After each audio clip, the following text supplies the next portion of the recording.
People of the world. So Thursday, so June 25th, so marketing as a foreign language. Today, Facebook rolls out updates for live producer streaming platform, including graphic overlays for broadcasts. What are those? I'll tell you all about it. Google will now auto-delete user activity data after 18 months by default. LinkedIn launches US recovery tracker to measure key economic indicators in light of COVID-19. Twitter adds a warning screen to another tweet from US President Donald Trump.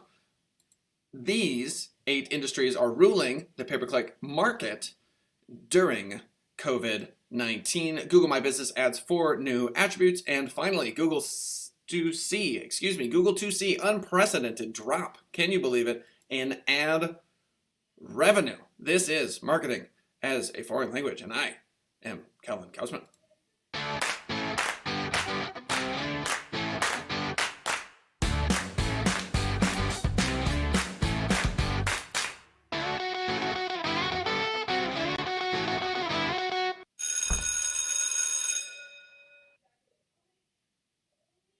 People of the world, oh me, oh my. Facebook updates for live producers streaming graphic overlays. Here we go. Andrew Hutchison, Social Media Today, writes, this could help to liven up your Facebook live streams. Back in March, Facebook announced a range of coming updates to its live producer platform. This reminds me, of course, that I should be streaming on both YouTube and Facebook, including graphic overlays and featured comments during the broadcast. And while they're not available to all users as yet, this week Facebook has been rolling out the option to more creators, with Facebook marketing expert Mari Smith sharing these images via Matt Navarra. So what we have here apparently are new graphic overlays. If you're unfamiliar with what a graphic overlay is, it's basically the graphic that sits behind a live stream. So you could say that the graphic overlay for this particular channel is this board here, but if there was a box, that sort of thing, this is the graphic overlay.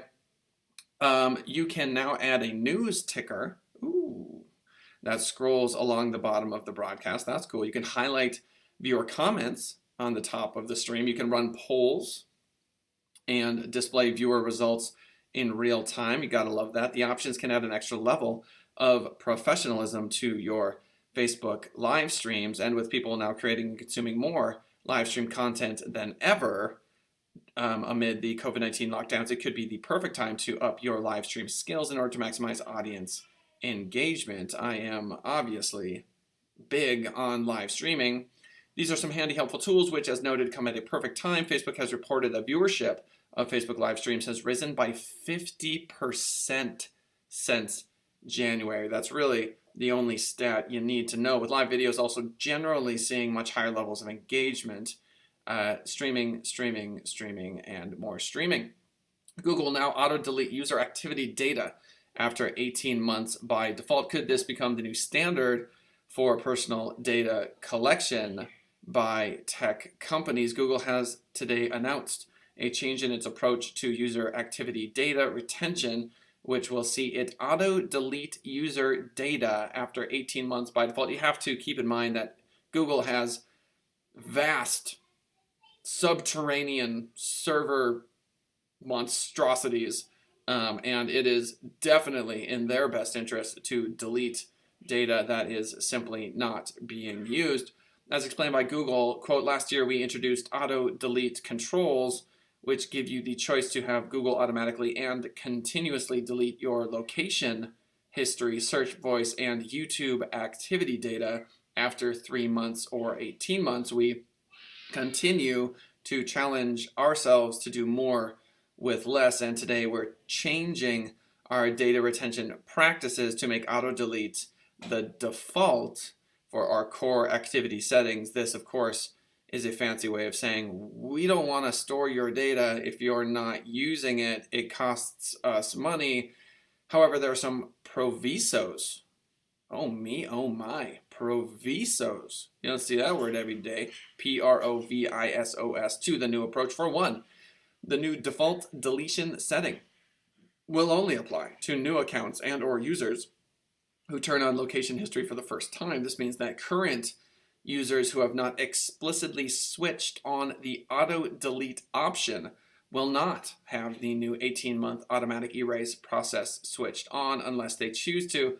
Perhaps my understanding is that we're talking about location history, which is to say, if you are suspected of a crime, I am going to go out on a limb and say that the police could apply or get a warrant to receive this information, and whether it's deleted or not, oh me, oh my, what a crazy world we live in. Some users may actually not want to have this setting activated, and rather than assume they do, Google is limiting the rollout to new accounts. But again, all users can switch on the option to auto delete their Google info at this link, which is myactivity.google.com. Why don't we swing on over there and see exactly what they're talking about. Activity controls. The data saved in your account helps give you more personalized experiences across all Google services. Choose which setting will save data in your Google account. So we can auto delete. It's right here. Auto delete activity older than 3 months. Auto delete activity older than 18 months. They write here on the Google page, the activity you keep can improve your experience anywhere you use your Google account. When what you search, read, and watch can work together. Wow.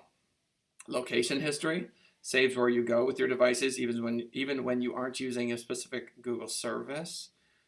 Oh me, oh my, this really is going down the rabbit hole.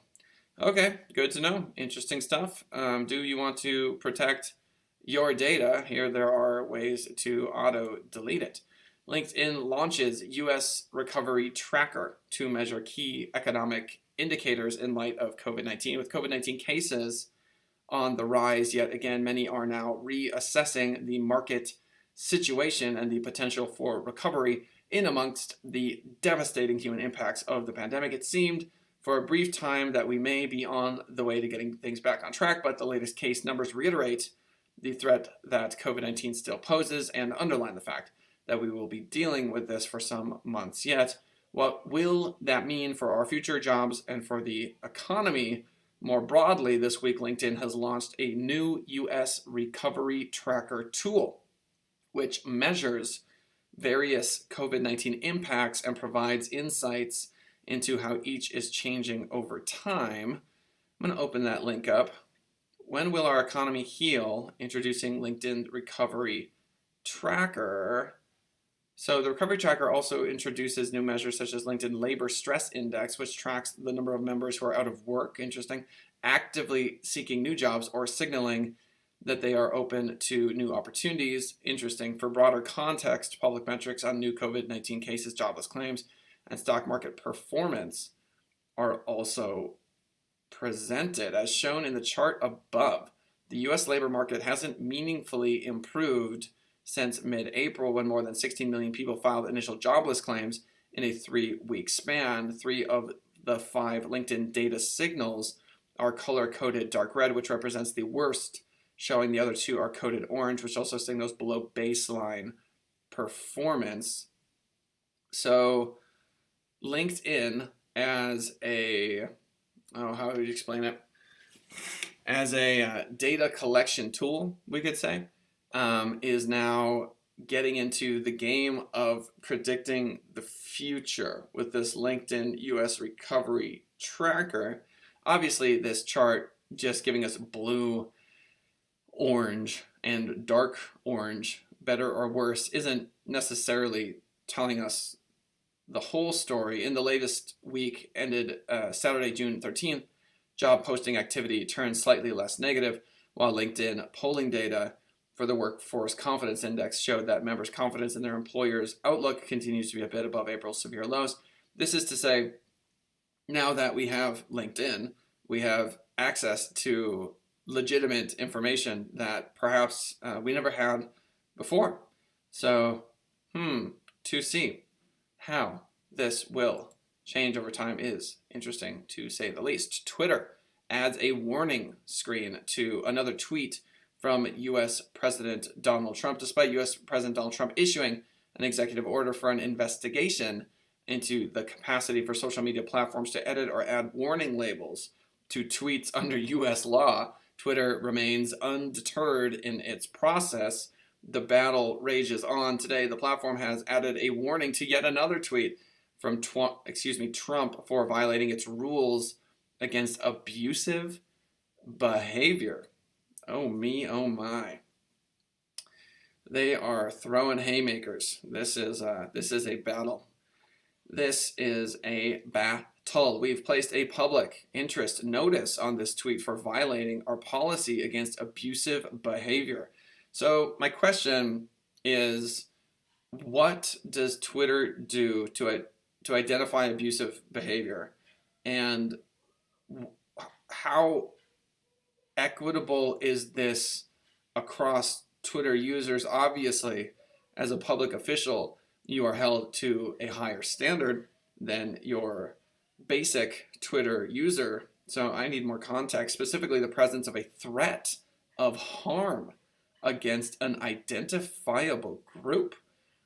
Trump, there will never be a, quote, autonomous zone in Washington, D.C. as long as I'm your president. If they try, they will be met with serious force, according to Twitter, would be considered a presence of a threat of harm.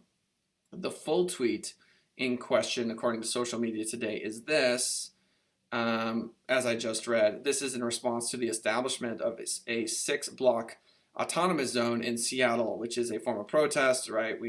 You can look that up, a lot of news on that. This move will likely provoke Trump's anger, they write, towards Twitter. This is going to be a back and forth that is not going to end anytime soon. I wonder how this is going to affect you and I.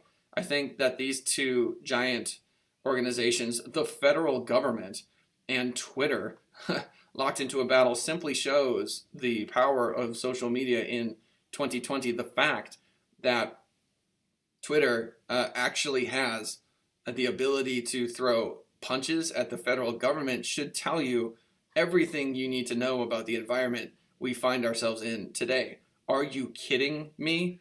The fact that a private company has the amount of power to take on the federal government should resonate with you. That should give you pause. Facebook, Twitter, Instagram, these behemoths, they are very, very powerful organizations, and they are not afraid to use that power. The Justice Department released its recommendations for Section 230 reforms last week. Boosting Trump's push for a reform of Section 230 laws, which in theory limit social platforms for legal liability over what users post. Quote, the new statutory definition would limit immunity for content moderation decisions to those done in accordance with plain and particular terms of service and consistent with public representations. These measures would encourage platforms to be more transparent and accountable to their users. In other words, social platforms would not be able to make any changes to content outside of updates made specifically in line. So yeah, this is the fight back. This is the counterpunch to what I'm sure the Trump administration sees as censorship. And this is, from Twitter's side, something that they're going to try to stop, I imagine, by saying that this is our platform, we are a private company, how dare you? And so the two parties locked into what could best be described as two titans wrestling. Data, these 8 industries are ruling the pay-per-click market during COVID-19. The new Google Ads benchmarks reveal which industries have had the highest performing pay-per-click campaigns during the COVID-19 pandemic.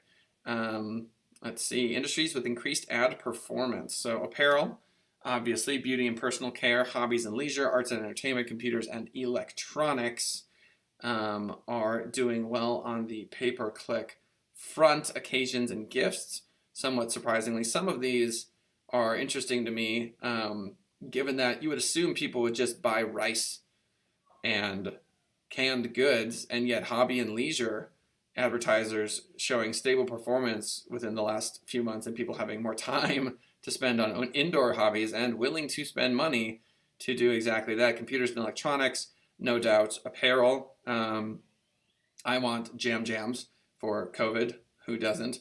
Health, obviously, with higher search volume and lower cost per click, advertisers were able to find plenty of new customers and convert them inexpensively. Occasions and gifts, online advertisers saw lower costs but higher conversion rates. Subscription boxes and delivered gift box sales soared in place of traditionally bought gifts. This is such a transformative time, and I know, given that we are suffering as a community and that people are dying, that it is easy to look at this pandemic and say, we need to solve this problem. This is obvious. That being said, we are transitioning culturally and, dare I say, as a species, into something completely different. We are becoming something else. Technology has allowed us to basically shelter in place indefinitely. I should say many of us have the opportunity to do that, and I think we're evolving as a human race. And it is not surprising that there is a ton of upheaval at the current time. Real estate recently reduced cost per clicks have helped real estate advertisers keep costs low and click-through rates steady. Industries with mixed ad performance are retail, food and groceries, dining, and nightlife. Nightlife, I can't imagine that making any sense. Home and garden, I would assume, would have gone a bit better than it did. Sports and fitness, I think if you're a gym, no. But if you are a sporting equipment line, then obviously it's very hard to find that now. Vehicles, I heard from a friend of mine who is a car salesperson that that industry is rebounding. Jobs and education, hardest hit industries, travel and tourism. There are tickets to San Diego from Las Vegas for $25. I was on a flight from Spirit just the other day. It was absolutely packed. There literally was not an open seat. Strange times we live in, indeed. Google My Business adds 4 new attributes. Google has quietly rolled out a total of 4 new attributes businesses can add to their Google My Business listing. Google is rolling out 4 new attributes. Carrie Hill, a local search analyst with Sterling Tie Incorporated, reports the following 4 attributes have started appearing in businesses' knowledge panels: online care, online appointment, we chatted about this yesterday, online estimates, and online classes. Businesses can add these and any other existing attributes to their Google My Business profile, and Google may show them in search results for relevant queries. Here's an example of what the new online care attribute looks like in search results. There it is.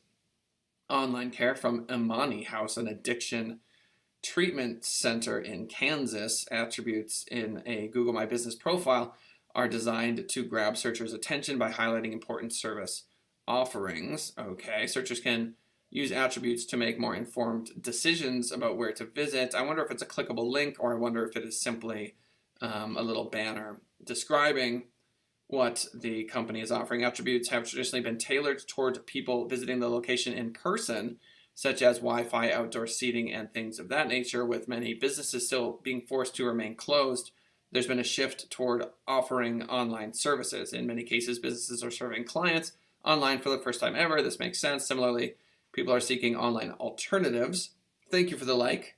Thank you for the like. I do believe that was our good friend Esther Esas coming in, hitting that like button. Much appreciated. Given the sudden change in services businesses are offering and the change in services people are looking for, it's time for Google My Business to be updated accordingly. Got it. Attributes. That is worth writing down. Are we using attributes correctly? Attributes. Email. Okay. I personally am going to dig into that because I want to see if we are using those correctly here at Send It Rising. For example, a pizza delivery place is unlikely to be able to add attributes such as online care or online classes, obviously. If your business is one that would have any of the 4 new attributes as a service offering, then it's likely you'll have access to them. So sounds like they're going to figure this out in due time. Google to see unprecedented drop in ad revenue. Google's advertising revenue is projected to drop for the first time ever, according to a new report from eMarketer. When I saw this headline, I thought to myself, this is big. It's worth a sip of coffee as far as I'm concerned. It's big news. Google to see unprecedented drop in ad revenue for the first time ever. Look at this little sad guy. Oh my gosh, he's just distraught. Despite the fact that his tie matches that little arrow, he is still distraught. There goes his money. Google is expected to see a history-making drop in advertising revenue as eMarketer estimates a decline of 5% by the end of 2020.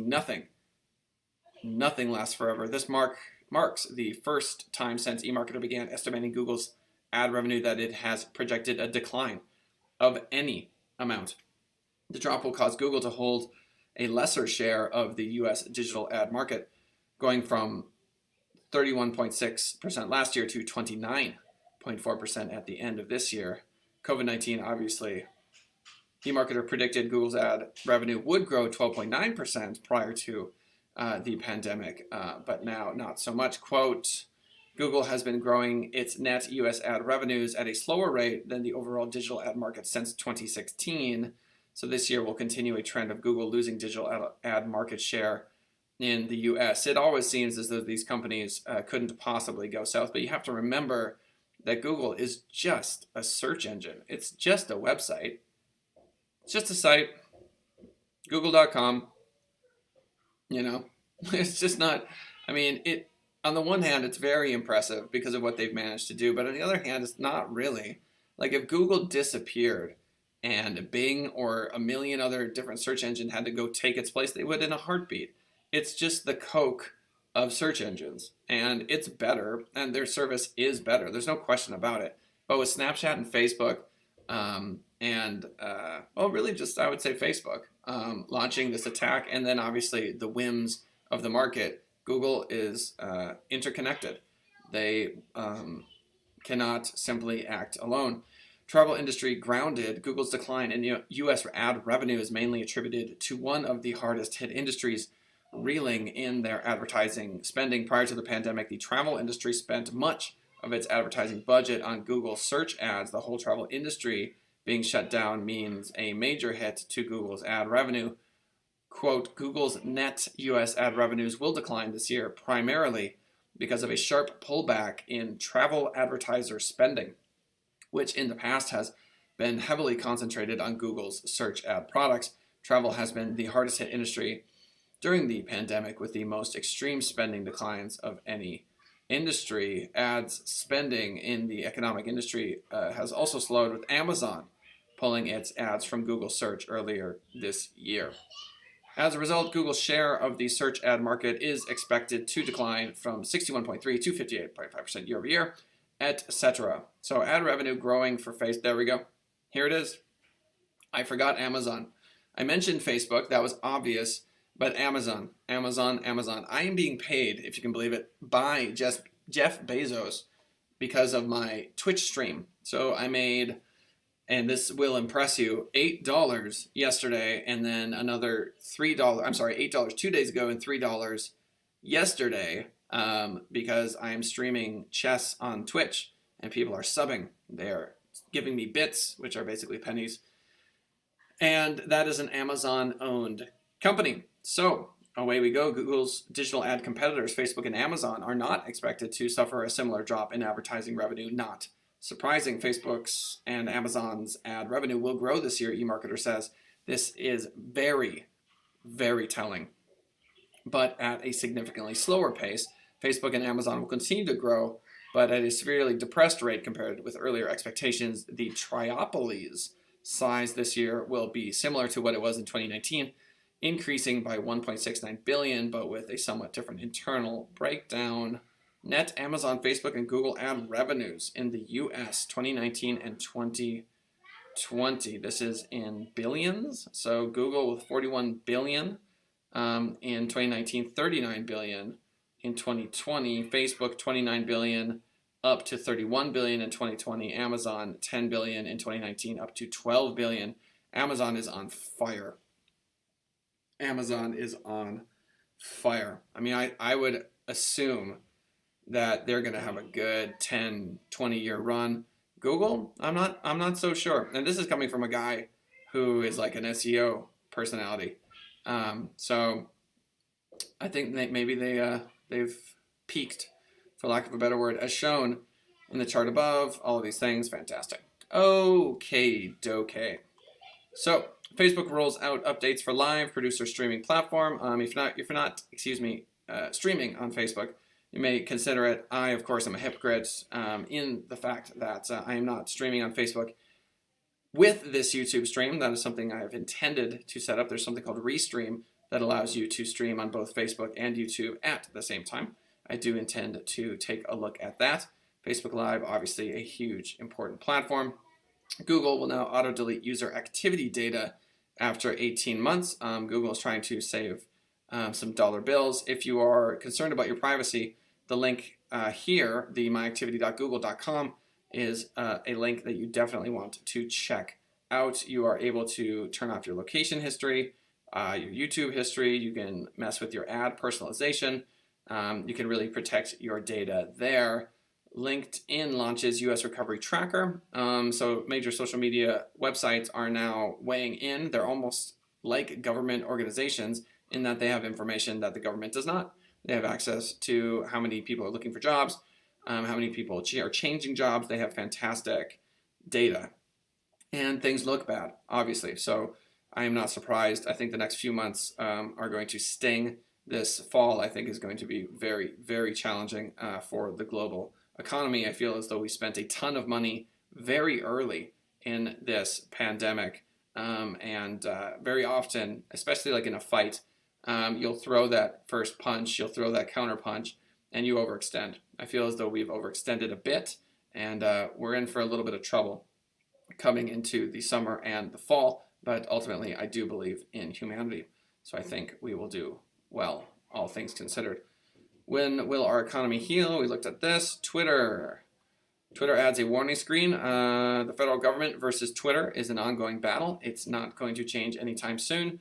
And our private companies, in regards to the information distribution, has never been more powerful. They wield an enormous amount of power. One could even argue similar power to that of the federal government of the United States of America. Certain industries are doing well. Certain industries are not. This is not likely to change in the upcoming months. Check out attributes on your Google My Business profile. Maybe you have access to them, maybe you don't. It's based on what your business is. So let's say you are an auto mechanic, you might be able to do reservations, whereas another business would not be able to do that. If you are a school, obviously you may have access to doing an attribute for your online classes. Anything you can do to improve your Google My Business profile is worth doing. And finally, Google. How the mighty have fallen. They actually see a drop in ad revenue. This is telling. This should cause you to reassess Google a little bit. Amazon ain't going nowhere. Google Shopping compared to Amazon, I mean, come on. Really? Are they even in the same discussion? I think not. Facebook. People are spending money on Facebook. I feel like Facebook advertising, I don't even feel that way. They are on the rise. We have the data right here. Facebook going from 29 billion to 31 billion, whereas Google from 41 to 39. That's all you really need to know. Amazon from 10 to 12 billion. Fear not, my friends, for you are capable of adapting as times change. This is Thursday. My name's Kellen. It's June 25th. Can you believe it? I can. Marketing is a Foreign Language is brought to you by the SAS Agency. Get a quote from Esther E. Sass. If you hop into chat, we are 10:30 a.m. Pacific time broadcasting. If you hop into chat, I'll give you a shout out. Oh yeah, I will. So if you're watching this after the fact, why don't you join us at 10:30 Pacific time every single day? And by that I mean every single weekday, Monday through Friday. You'll be able to hear my kids in the background. It's so much fun. Why don't you swing on by? Smash that like button because you know you want to. Ladies and gentlemen, that is Marketing as a Foreign Language for this glorious day. sunny Las Vegas. We will see you tomorrow.